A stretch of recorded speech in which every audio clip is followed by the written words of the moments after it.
Okay, I have two cameras, both with Viltrox 20mm, native to the lens. I am doing a test on ISO. So right now with the ZR, it's 800, and it's capped at 12,800, just like the Sony. So if I bring it down to here, it's 1250. Okay, so 1250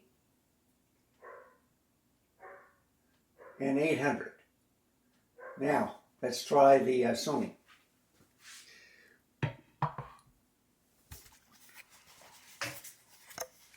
Okay, so right now it's 800.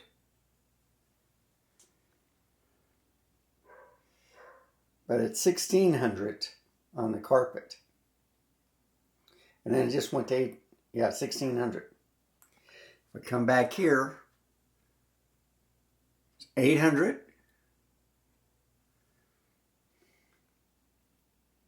And 1600.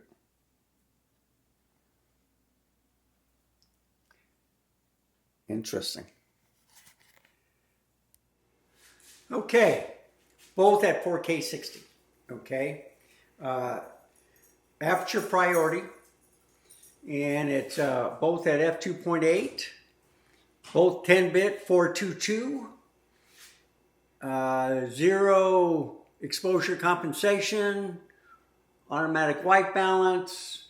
Right now I'm seeing an ISO of 800, an ISO of 500. So what I'm seeing is basically, let's turn on another light. Sony is always a little bit lower on their ISO.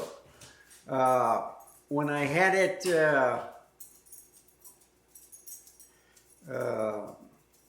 in manual mode or whatever, it was totally different. It's just like with the LUT, Nikon doubled it. So now it's kind of like apples to apples. So right now it's 560 and 400. So what I'm looking at, and this is what the experiment is, Sony uses lower ISO than Nikon does, even with the same 10-bit 422 4K 60 setting. I got the max file on Sony, and I got the largest file on the Nikon ZR. This is just to show you that both are working good. I love the different colors and stuff, but I just want to show you that this is neutral and this is portrait. This is one that I like, okay? I'm going to go outside and continue this test, but it's interesting how each camera manufacturer uses different ISO. So ISO 400, ISO 560. So let's go to outside real quick.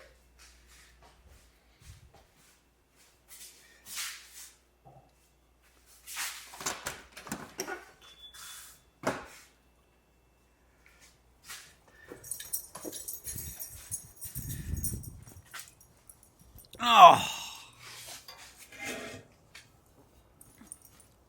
Okay. Bring it up a little bit closer. ISO 100. ISO 125.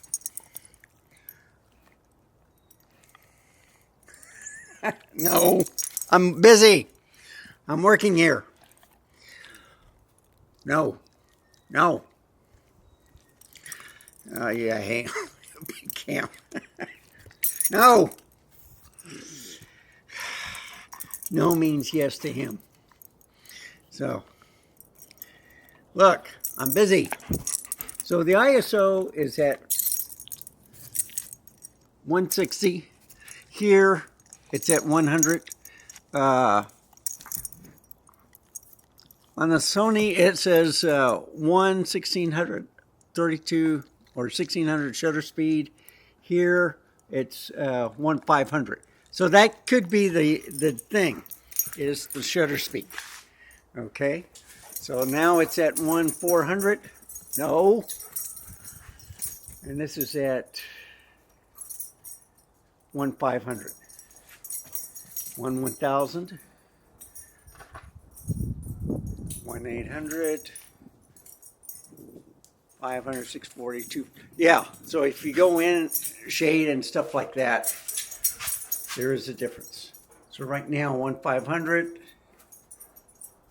1/1250th.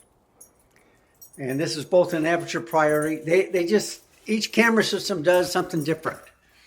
I do like the screen on the A7V. I think it's sharper than most other LCD screens from Sony. And of course, I love the ZR too. I think the ZR, I don't know. I know it's bigger or it's taller, but the